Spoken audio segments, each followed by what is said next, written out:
My name is Margaret Whitmore. I am 68 years old, and today, in a courtroom full of strangers, I was reduced to two words that erased my entire life: just a housewife. The words came from my stepson, Derek Ashford, delivered with a sneer that echoed far louder than it should have. People turned to look at me, some with curiosity, some with quiet judgment, a few with pity.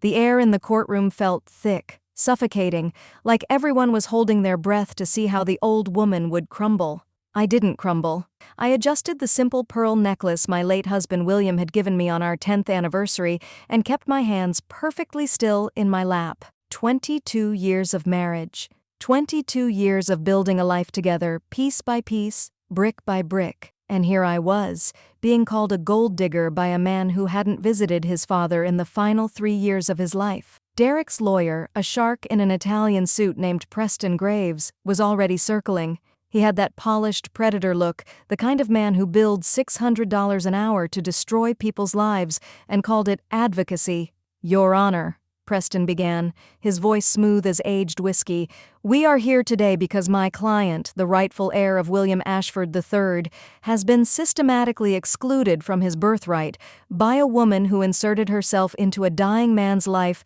and manipulated his final wishes." I watched him pace. Watched the way his cufflinks caught the light. Watched the way he deliberately avoided eye contact with me, as if I were already beneath his notice. What he didn't know, what no one in that room knew, was that I had been watching people like him for 30 years, studying them, dismantling them. But I'll get to that. Derek leaned back in his chair with the smug satisfaction of a man who believed money could purchase any verdict. He was 41 years old, though he dressed like he was still in his 20s, all slim-cut suits and designer watches. The kind of man who measured his worth in Instagram followers and startup investments that never quite materialized. When William died 8 months ago, Derek had shown up at the funeral in a rented Maserati. He'd hugged me at the reception, whispered, "Thank you for taking care of him." And I'd almost believed he meant it. 3 weeks later, I received the lawsuit. "Mrs. Whitmore," Preston said, turning to address me directly for the first time, "is it true that you have no formal education beyond high school?" I looked at him calmly. "That's not accurate." "Oh?" He made a show of flipping through his notes. "Our records indicate you attended community college briefly, but never completed a degree. Is that incorrect?" "I completed my education elsewhere." He smiled like a cat with a cornered mouse. "And where was that, Mrs. Whitmore?" "It's in the public record, Mr. Graves." His smile flickered just for a moment. He didn't like answers he hadn't anticipated. "We'll circle back to that. Your Honor, I'd like to establish for the court that Mrs. Whitmore had no independent income before meeting William Ashford. No career, no assets, nothing but a modest apartment and a failing florist business." "The florist business was profitable," I said quietly. "Barely." Preston waved his hand dismissively. "The point is, Mrs. Whitmore saw an opportunity in William Ashford.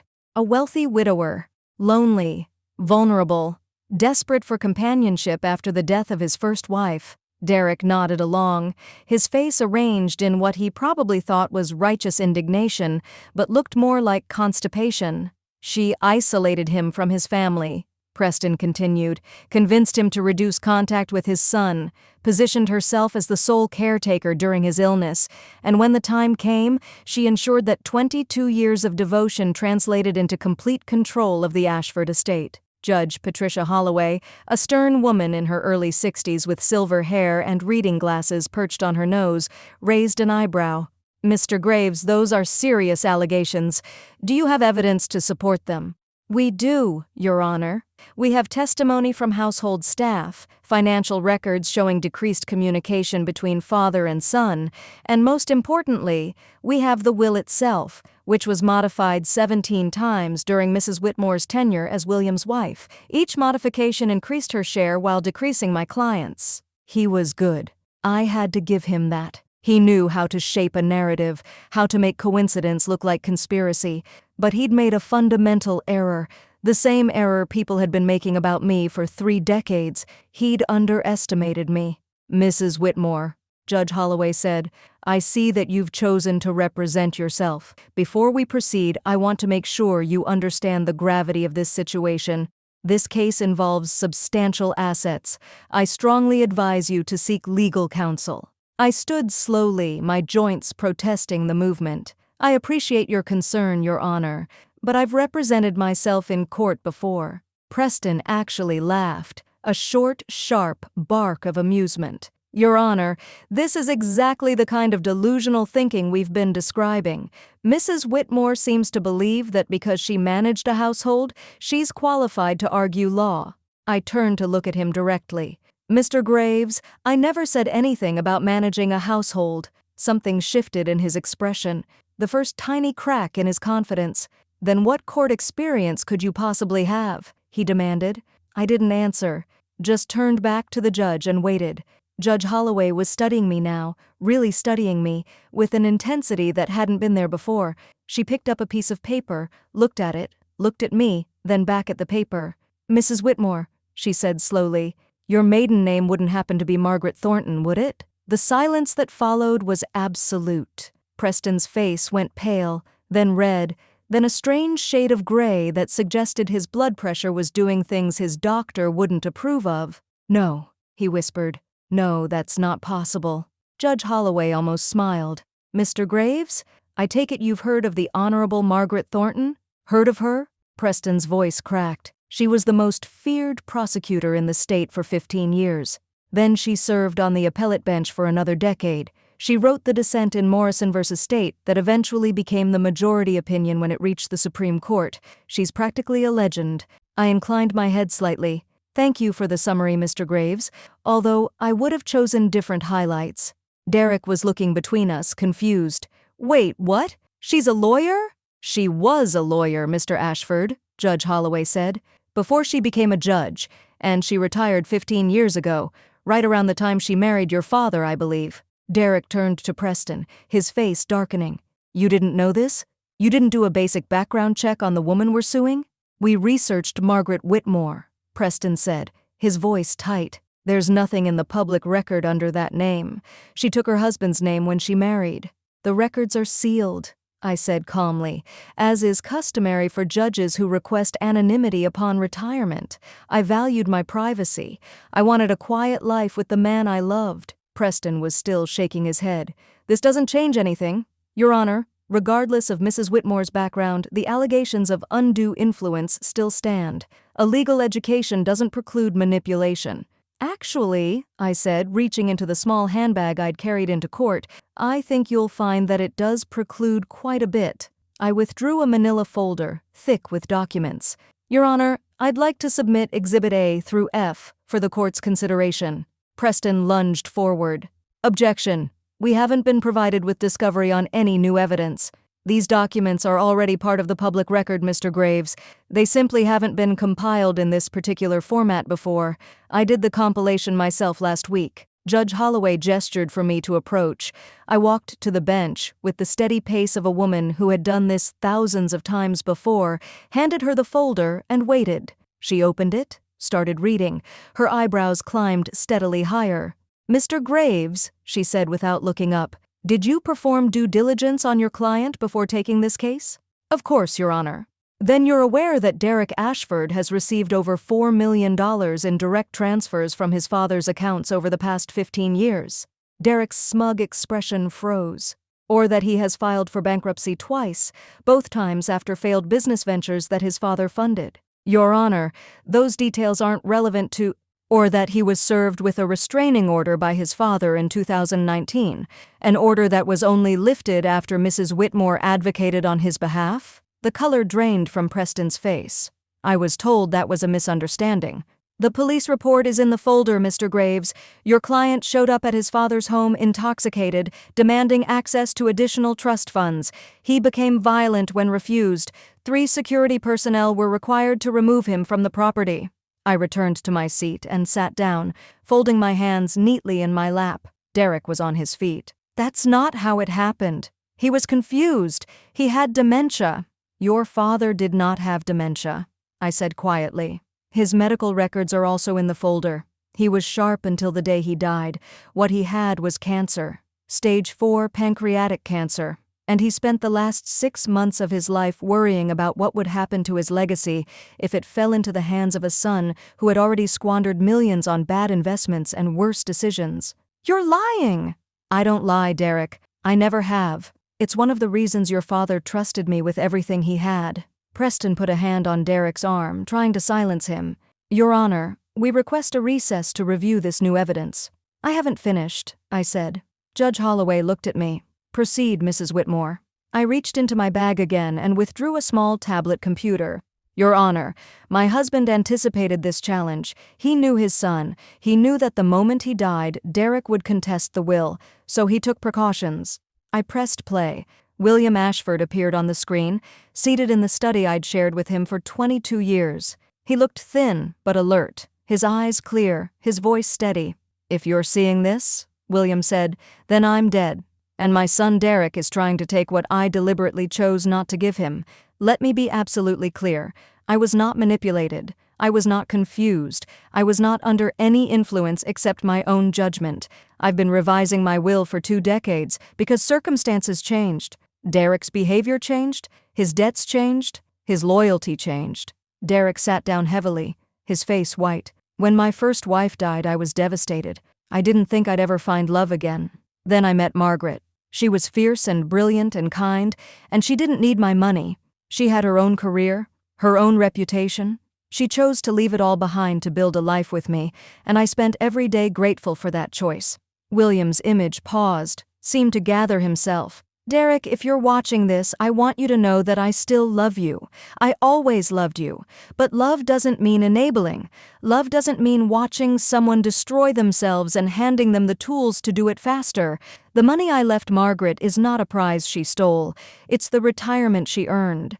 22 years of partnership, care, and genuine devotion. She was my wife. You were never more than my greatest disappointment. The video ended. The silence in the courtroom was absolute. I watched Derek's face crumble, watched the realization dawn that his father had known, had always known, exactly who he was, that the narrative he'd built in his head, the story of a loving son betrayed by a scheming stepmother, was a fiction, had always been a fiction. Preston cleared his throat. Your Honor, we'll need time to authenticate. The video has already been authenticated, I said. I had it reviewed by 3 independent forensic experts before submitting it. Their reports are in the folder. Of course they are, Preston muttered. Judge Holloway closed the folder and looked at Derek with something approaching pity. Mr. Ashford, this case appears to be without merit. I'm prepared to dismiss with prejudice unless you have additional evidence to present. Derek opened his mouth, closed it, opened it again. She ruined him, he finally said, his voice cracking. She turned him against me. He would never have said those things without her influence. I stood up. Derek, I said gently, your father said those things because they were true. I didn't turn him against you. You did that all by yourself. Every time you showed up asking for money, every time you missed a birthday, every holiday you were too busy to visit. I spent 15 years trying to bring you two closer together. I arranged dinners you canceled. I sent you invitations you ignored. I begged your father to keep trying when he wanted to give up. I walked toward him, slowly, my shoes clicking on the marble floor. The restraining order? I talked him out of pressing charges. The bankruptcy protection? I helped negotiate the settlement that kept you out of prison for fraud. The trust fund you're so angry about? I'm the one who convinced him to set it up in the first place, to give you something when he died instead of nothing. I stopped directly in front of his table. I have spent 22 years protecting you from the consequences of your own actions. Not because I liked you, I didn't, but because I loved your father and he loved you, even when you didn't deserve it. Derek was crying now. Ugly sobs that shook his shoulders. But he's gone now, I continued. And I'm tired. I'm tired of cleaning up your messes. I'm tired of making excuses for your failures. I'm tired of watching you blame everyone else for problems you created. I turned back to the judge. Your Honor, I have one additional piece of evidence to submit. It's a letter my husband wrote 6 months before his death, outlining his wishes for the future of Ashford Industries. Preston's head snapped up. What letter? I withdrew one final document and handed it to the judge. William was concerned about the company's direction. He'd been planning to announce major changes at the next board meeting, but he died before he could. This letter explains what he wanted. Judge Holloway read it quickly, her expression shifting from curiosity to something approaching amazement. "This letter," she said slowly, "indicates that William Ashford intended to donate 60% of his company's assets to various charitable foundations, climate research, medical research, educational scholarships." Derek lunged out of his chair. "What?" "It's quite specific," the judge continued. "The remaining 40% was to be placed in a trust managed by his wife, to be distributed according to her judgment to causes aligned with his values." "She forged it!" Derek screamed. "She forged the whole thing!" "The letter is dated, notarized, and witnessed by 3 of your father's oldest friends," I said calmly, "all of whom are prepared to testify to its authenticity." "This is impossible! I'll appeal. I'll fight this for years." "You're welcome to try," I said, "but I should mention that your father also left instructions regarding legal challenges to his estate. If any heir contests the will and loses, they forfeit their remaining inheritance entirely. You currently stand to receive approximately $2 million from a smaller trust he established before we married. If you proceed with this lawsuit, you'll receive nothing." Derek looked at Preston. Preston looked at the floor. "I wasn't informed of that clause," Preston said weakly. "Perhaps you should have read the will more carefully." Judge Holloway cleared her throat. "Given the circumstances, I'm dismissing this case with prejudice. Mr. Ashford, I strongly suggest you consult with new counsel before taking any further action. And Mr. Graves, I'll be filing a formal complaint with the Bar Association regarding your conduct in this matter. A basic background check would have revealed Mrs. Whitmore's credentials. Your failure to perform due diligence borders on malpractice." Preston's face went white. "Your Honor, I assure you. You assured me of many things today, Mr. Graves. None of them were accurate. Court is adjourned." I gathered my things slowly, methodically, as the courtroom emptied around me. Derek had to be escorted out by security after he tried to approach me again, screaming something about betrayal and theft, and how his father's ghost would never forgive me. His father's ghost, I thought, would probably appreciate the irony. As I walked toward the exit, a young woman intercepted me. She was in her early 30s, dressed in a conservative gray suit, carrying a small notepad. "Mrs. Whitmore, I'm Sarah Chen from the Legal Tribune. Would you have a moment to comment on the case?" I paused, considering. "What would you like to know?" "How does it feel to reveal your identity after 15 years of anonymity?" I thought about it. Complicated. I enjoyed my quiet life. I didn't want to be Judge Thornton anymore. I wanted to be Margaret, the woman who arranged flowers and cooked Sunday dinners and read novels in the garden. But when Derek attacked my marriage, my husband's memory, everything we built together, I couldn't stay silent. "Do you think he'll appeal?" "He might, but he won't win. The evidence is overwhelming, and frankly, he doesn't have the resources for a prolonged legal battle. Most of his money came from his father. Without that, he's got nothing." "What about Mr. Graves? Do you think he knew about your background?" I smiled slightly. "Mr. Graves is a product of a system that teaches young lawyers to see older women as easy targets. He looked at me and saw what he expected to see, a vulnerable widow who could be intimidated into a settlement. He never considered that I might know more about courtroom procedure than he did, that I might have spent 30 years studying people like him, that I might have been waiting for exactly this moment." Waiting? Not planning. Waiting. There's a difference. I didn't want this fight. I would have preferred to live out my days in peace, but when the fight came to me, I was prepared. Sarah scribbled quickly. "One last question. What's next for you?" I looked out the window at the autumn leaves falling in the courthouse square. "I'm going to honor my husband's wishes. The charitable foundations he described in that letter, I'm going to make them real. Climate research, medical breakthroughs, scholarships for students who can't afford education. That's what William wanted. That's what I'm going to give him. That's very generous. It's what he deserved. He spent his life building a company. Now his legacy will be measured in lives saved, problems solved, futures opened. That matters more than any number in a bank account." I started walking again, then paused. "Miss Chen, you can quote me on one more thing." "Yes?" "Derek called me just a housewife today. He meant it as an insult, but I want you to know that being a housewife, being a partner, being someone who creates a home and nurtures a family, that's not nothing. It's everything. I was proud to take care of my husband. I was proud to make his last years comfortable and happy, and I'm proud now to continue his work in whatever way I can. I walked out of the courthouse into the crisp October air. 3 months later, the Ashford Foundation held its first board meeting. I sat at the head of the table, surrounded by scientists, educators, and philanthropists from around the world.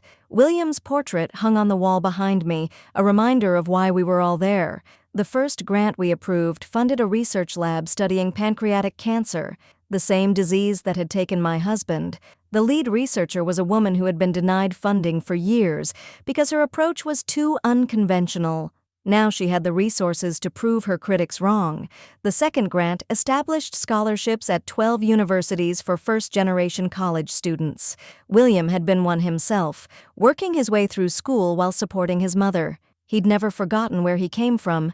The third grant supported climate research because William had spent the last decade of his life worrying about what kind of world his grandchildren would inherit. He didn't have grandchildren, thanks to Derek, but he hoped the world's children would benefit anyway. After the meeting, I stood by the window looking out at the city skyline. So much had changed in such a short time. So much was still changing. My phone buzzed. A text from an unknown number. "You destroyed my life. I hope you're happy. Derek." Of course. I typed back, "I didn't destroy your life, Derek. I saved mine. There's a difference." Then I blocked the number and went back to work. The newspapers ran the story for weeks. Hidden judge reveals identity in dramatic courtroom battle. Ashford widow outmaneuvers $100 million lawsuit. From bench to flower shop, the secret life of Margaret Thornton. I ignored most of it. The attention wasn't why I'd done what I'd done. But one article caught my eye. It was written by Sarah Chen, the young reporter from the courthouse. She'd done her homework, tracked down former colleagues, old cases, the record of my career. "What strikes me most about Margaret Thornton," she wrote, "isn't her impressive resume or her legal victories. It's the consistency of her character. Whether she was prosecuting murderers or arranging roses, she brought the same attention to detail, the same commitment to truth, the same refusal to be underestimated. She didn't become someone different when she retired. She simply showed us a different aspect of who she'd always been." I cut out that paragraph and pinned it to my refrigerator. A year later, I received a letter. It was handwritten on cheap paper, the kind you buy at convenience stores. The return address was a halfway house in Arizona. "Dear Mrs. Whitmore," it began, "you probably don't want to hear from me. I wouldn't blame you if you threw this away without reading it, but I needed to write anyway, even if you never respond. I'm in recovery. Have been for 8 months now. It's hard. Harder than anything I've ever done. But I'm doing it. You were right. About everything. I spent my whole life blaming other people for my failures. My mother's death, my father's distance, your arrival in his life. It was easier than looking in the mirror and seeing the truth. My father loved me. He tried to help me. And I threw it all away because I was too proud, too stubborn, too angry to accept that I needed to change.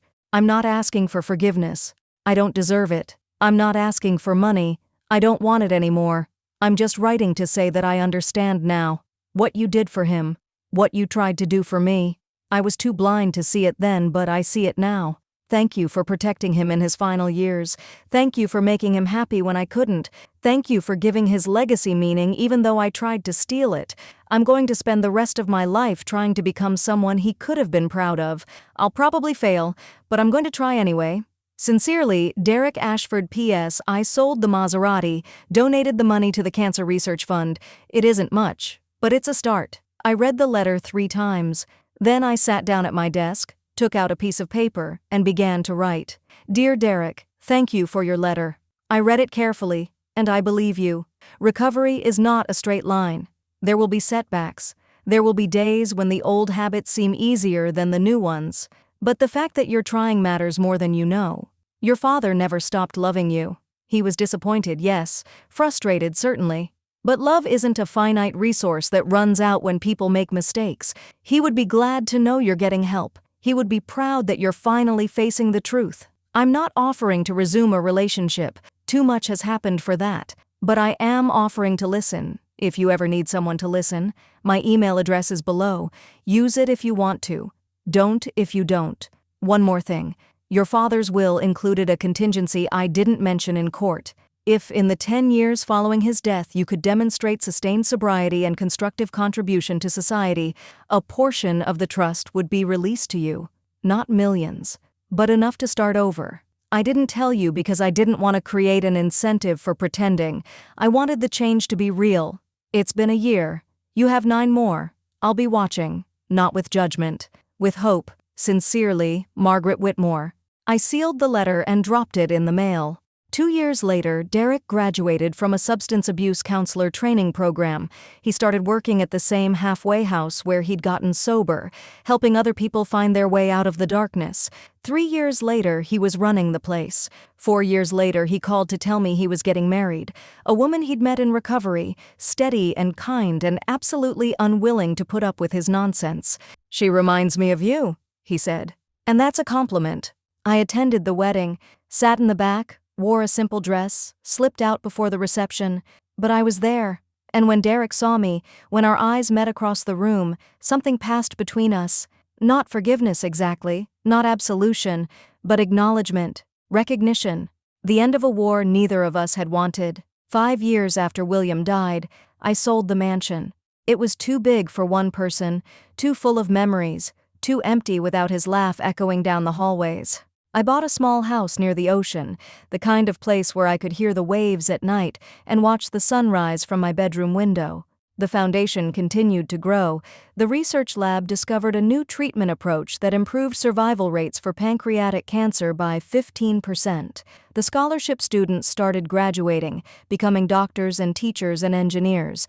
The climate research yielded breakthroughs that informed policy discussions around the world. None of it would bring William back. Nothing could, but it gave his life a meaning that extended beyond his death, a purpose that continued to ripple outward long after he was gone. I was 82 years old when I finally retired from the foundation. My hands shook too much for detailed work. My memory wasn't what it used to be, but I'd left it in good hands, a team of dedicated people who understood the mission and would carry it forward. On my last day, the staff gathered in the conference room for a small ceremony. They gave me flowers, ironically enough, a beautiful arrangement of roses and lilies, the kind I used to make myself when I ran the shop. "Any final words of wisdom?" someone asked. I thought about it. "Don't underestimate people," I said finally. "Don't make assumptions based on age or appearance or circumstance. The quiet woman in the corner might know more than you think. The struggling son might still find his way. The life that looks ordinary from the outside might contain extraordinary depths." I paused, looking at the faces around the table. Young and old, ambitious and seasoned, all of them carrying stories I would never fully know.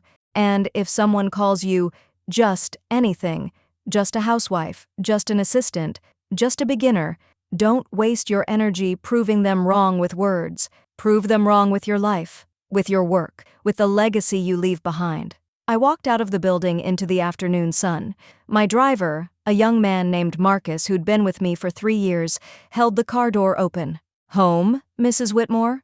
I looked at the foundation building one last time. The plaque by the entrance read, "Ashford Foundation, building tomorrow's solutions today." Below it, smaller, was a dedication. "In loving memory of William Ashford III and his vision for a better world." "Yes," I said. "Home." The house by the ocean was quiet when I arrived. The waves murmured their endless rhythm outside my window. The sunset painted the sky in shades of gold and purple and deep, impossible blue. I made myself a cup of tea, sat in my favorite chair, and watched the light fade. 82 years, 30 of them as a lawyer and judge, 22 of them as a wife, the rest as a mother, though not in the biological sense. A mother to a foundation, a mother to a mission, a mother to a legacy that would outlive me by generations. Derek called that evening as he did every Sunday. We talked about his children, twin girls who were learning to walk and seemed determined to destroy every piece of furniture in their house.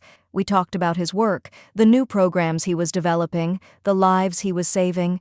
We talked about the weather, the news, the small details that make up a life. Before he hung up, he said something he'd never said before. "Thank you, Margaret, for everything. For not giving up on me when I'd given up on myself. For seeing something worth saving when I couldn't see it myself." I felt tears prick at my eyes. "That's what family does, Derek." "Yeah," he said softly. "I guess it is." After the call ended, I sat for a long time in the growing darkness. Just a housewife, Derek had called me once. Just a judge, I'd been before that. Just a woman, some would say. Just a widow. Just a philanthropist. Just an old lady with too many memories and not enough time. But there's no such thing as just. Every life contains multitudes. Every person carries depths that others can't see. The quiet ones, the overlooked ones, the ones dismissed as irrelevant or past their prime, they're the ones shaping the world while the loud ones grab the headlines. I looked at the photograph on my mantel, William and me on our wedding day, both of us laughing at some joke I couldn't remember anymore. 22 years of love, 22 years of partnership, 22 years of building something that would last. He'd known what he was doing when he married me. Known exactly who I was and what I was capable of. He'd never been threatened by my intelligence or my career. He'd celebrated both, just as I'd celebrated his success in business. "We made a good team," I said to his photograph, "didn't we?" The waves answered me with their eternal whisper. I closed my eyes and smiled. Just a housewife. Just a legend. Just getting started on the next chapter. The end was also a beginning. That's how it works. That's how it always works. And somewhere out there in research labs and universities and halfway houses and foundation boardrooms, the ripples of a life well lived continued to spread, touching shores I would never see, changing futures I would never know. That's legacy. That's purpose. That's the answer to every dismissive just ever spoken. Not revenge, not victory, just the quiet, unstoppable power of a life lived with intention. Just the truth.